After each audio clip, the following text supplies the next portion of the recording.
নমস্কার বন্ধুরা, ডলির রন্ধনশালায় সবাইকে স্বাগত। আর আজকে তোমাদের সাথে শেয়ার করব চিংড়ি দিয়ে পুঁইশাক কুমড়োর ঘন্ট রেসিপি। তাহলে আজকে রেসিপিটা দেখে নেওয়া যাক।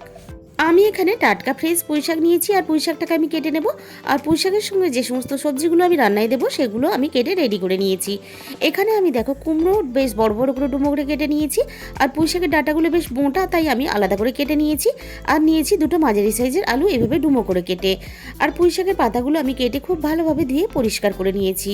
আর নিয়েছি কিছুটা চিংড়ি, আমি চিংড়িটা খুব ভালোভাবে ধুয়ে পরিষ্কার করে নিয়েছি। এবার তাহলে রান্নার দিকে যাওয়া যাক। প্রথমে আমি কড়াইটা খুব ভালোভাবে গরম করে নিয়ে কড়াইয়ের মধ্যে প্রয়োজন মতো সর্ষের তেল দিয়ে দিয়েছি। সর্ষের তেল খুব ভালোভাবে গরম হতে লবণ আর হলুদ দিয়ে চিংড়িগুলো মেখে নিয়ে আমি তেলের মধ্যে দিয়ে দিলাম। এবার আমি চিংড়িগুলো খুব ভালোভাবে ভেজে নেব। এখানে আমি একটু বড় সাইজের চিংড়ি দিয়ে রান্নাটা করব। তোমাদের কাছে ছোট বড় যেরকম সাইজেরই চিংড়ি থাকুক না কেন, সেটা দিয়েই কিন্তু রান্নাটা করে নেবে। আমার এখানে চিংড়িগুলো ভাজা রেডি হয়ে গেছে। এবার সমস্ত চিংড়িগুলো আমি কড়াই থেকে তুলে নেব। এবার ওই একই কড়াইয়ের মধ্যে আমি আবারও প্রয়োজন মতো সর্ষের তেল দিয়ে দিলাম। সর্ষের তেলটা খুব ভালোভাবে গরম হতে আমি ফোড়নে দিয়ে দিলাম অল্প একটু গোটা জিরে, আর সাথে দিয়ে দিলাম এখানে দুটো শুকনো লঙ্কা। ফোড়ন থেকে সুন্দর মিষ্টি গন্ধ বেরিয়ে আসার সাথে সাথে আমি এখানে আগে থেকে কেটে রাখা সমস্ত আলু এখানে দিয়ে দিলাম। প্রথমে আমি ফোড়নের সাথে আলুটাকে বেশ নাড়াচাড়া করে ভেজে নেব। আলুর গায়ে একটা হালকা সুন্দর কালার চলে আসার সাথে সাথে কেটে রাখা সমস্ত কুমড়োগুলো আলুর সাথে আমি দিয়ে দিলাম। এবারে আলু আর কুমড়ো একসাথে আমি আবারও নাড়াচাড়া করে ভেজে নেব। আর এই রান্নাটা আমি সমস্ত সবজিগুলো একসাথেই এক পাকে ভেজে রান্নাটা করব। তোমরা কিন্তু চাইলে আলাদা আলাদা করে ভেজেও রান্নাটা করে নিতে পারো। আলু আর কুমড়োটা খুব ভালোভাবে ভেজে নিয়ে আমি এখানে কেটে রাখা ডাঁটাগুলো দিয়ে দিলাম। আর ডাঁটার সাথেই আমি এখানে দুটো মাঝারি সাইজের পেঁয়াজ কুচি দিয়ে দিলাম। আর পেঁয়াজের পরিমাণটা এখানে একটু বেশি দিলে তাহলে তরকারিটা খেতে ভালো লাগবে। আবারও আমি সবজিগুলো খুব ভালোভাবে একসাথে ভেজে নেব।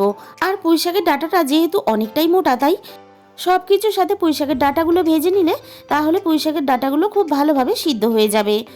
সবজিগুলো এখানে খুব ভালোভাবে ভাজা হয়ে গেছে, আর পেঁয়াজটাও বেশ নরম হয়ে এসেছে। এই সময় আমি এখানে দিয়ে দিলাম একটা ছোট সাইজের টমেটো কুচি, আর সাথেই দিয়ে দিলাম প্রয়োজন মতন গ্রেট করা আদা ও রসুন বাটা। আমি এখানে আদা রসুনটা গ্রেট করে ব্যবহার করেছি, তোমরা চাইলে কিন্তু বেটেও ব্যবহার করতে পারো। আদা রসুনটা সব কিছুর সাথে ভালোভাবে ভেজে নিয়ে প্রথমে আমি দিয়ে দিলাম হাফ চামচের একটু বেশি হলুদ গুঁড়ো, আর দিয়ে দিলাম হাফ চামচের একটু কম কাশ্মীরি লঙ্কার গুঁড়ো, আর দিয়ে দিলাম হাফ চামচ ঝাল লঙ্কার গুঁড়ো, আর দিয়ে দিলাম এখানে এক চামচ ধনে গুঁড়ো, আর দিয়ে দেবো এখানে এক চামচ পরিমাণ ভাজা জিরের গুঁড়ো। এখানে আমি মশলাটা আলাদা করে কষালাম না, আমি মশলার সাথেই দিয়ে দিলাম সমস্ত পুঁইশাকের পাতাগুলো। পুঁইশাকের পাতার পরিমাণটা যেহেতু অনেকটা, তাই এইভাবে হাত দিয়ে একটু চেপে চেপে কড়াইয়ের মধ্যে পুরোটা ধরিয়ে দিলাম। এরপরে আমি এখানে স্বাদ মতো লবণ দিয়ে দিলাম। এবার আমি 5 মিনিটের জন্য ঢাকা দিয়ে দেবো, যাতে পুঁইশাকের পাতাটা বেশ নরম হয়ে আসে। 5 মিনিট পরে আমি ঢাকা খুলে দেখে নেব। দেখো পুঁইশাকের পাতাটা বেশ খানিকটা নরম হয়ে এসেছে। এবারে আমি উল্টে পাল্টে খুব ভালোভাবে আস্তে আস্তে সব কিছুর সাথে নাড়াচাড়া করে এইভাবে মিশিয়ে নেব। আর পুঁইশাক থেকে বেশ খানিকটা জল ছেড়ে দিয়েছে।